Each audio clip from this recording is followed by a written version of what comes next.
มาอีกโลกเองเหลือใจแค่มาเสียฟอมตอนยังหนุ่มสำนีคนอักอยู่สายน้องใจเต็มที่แต่เฮามาปีนี้อยากจะมีคู่เหมือนบังคับในพบผ่านสาวเก่าอา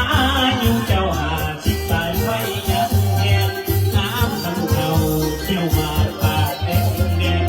ยามน้องแก่นสนีแห่งเพนใจสาวคำนี้40 ปีน้องยังจบหากได้6น้องก่อนเป็นสาวขึ้นใหม่เจ้าคุณอยากงามกว่าสาวใดคุณพระอายมาจิตใจเอายามเต่า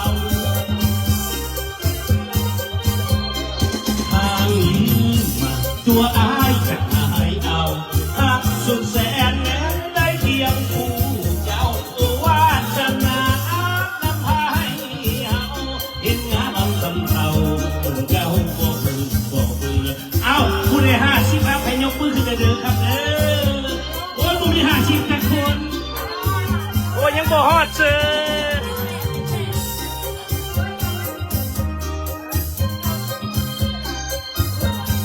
ยังบ่ฮอด50คนสุดๆโอ้มือคิดว่าเฮานี่ละมือ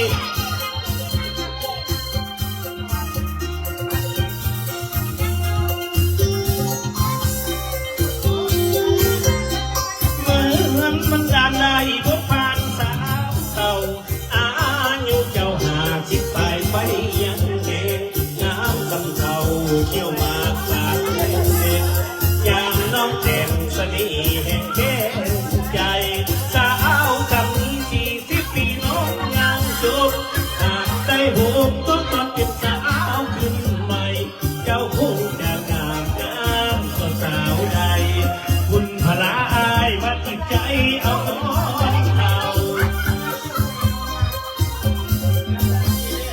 ทางนี้ตัวอายจะหายเอาหักสุดแสนแม้ได้เคียงคู่เจ้าวาสนาน้ำพายเอางามสำเภา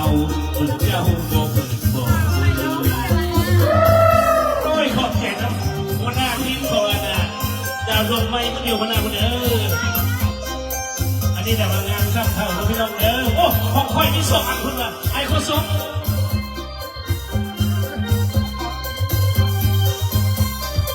เอาสมาชิกงาน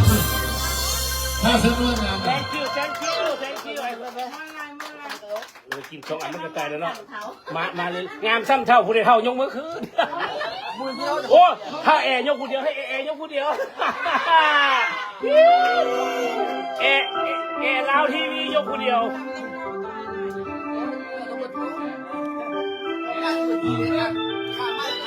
เอาเป็นจะเป็นงานซับเท่าคนใดเท่ายกมาขึ้นเอาคนใดนุ่มยกมาขึ้น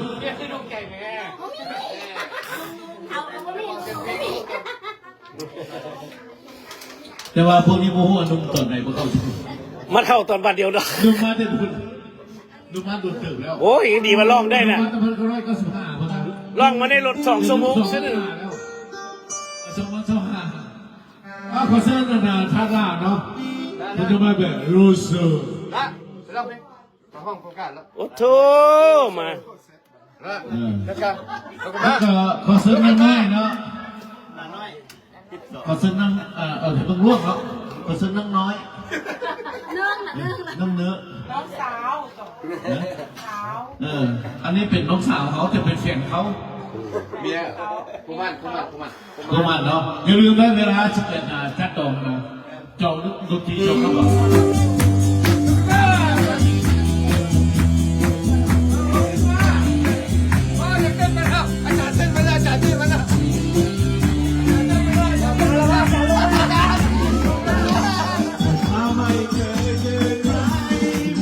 อาจารย์รู้ป่ะอาจารย์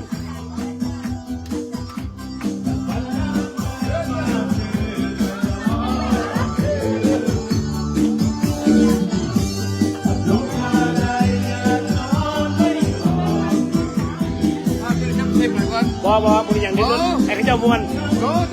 มียคอยบนเมื่อแต่ว่าคอย เพราะ เมื่อบอกว่าบ่เป็นอย่างบ่ จะเสร็จจะบริบูรณ์เอาจะคนกระมง บ่เมียมันเกี่ยวบอกเกี่ยวบ่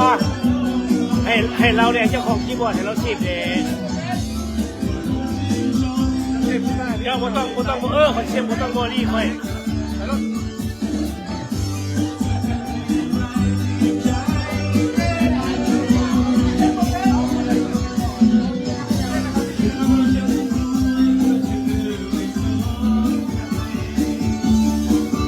แม็กซี่ลีลาเป็นบ่ได้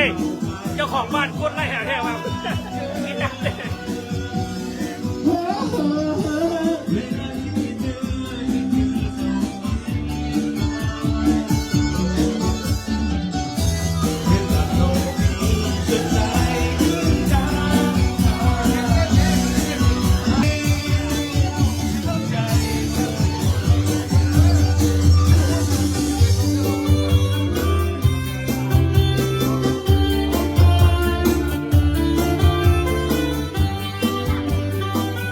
อันนี้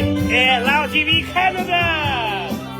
อันนี้ตรงคามิไซนะเดี๋ยวนี่กันลาวทีวีแคนาดาเขาอยากมืดเนาะเพราะเป็นอย่างเพราะเขากินเหล้าอยู่ในมุมมืดอันนี้ตรงคามิไซนักร้องดาวดวงไม้เด้อ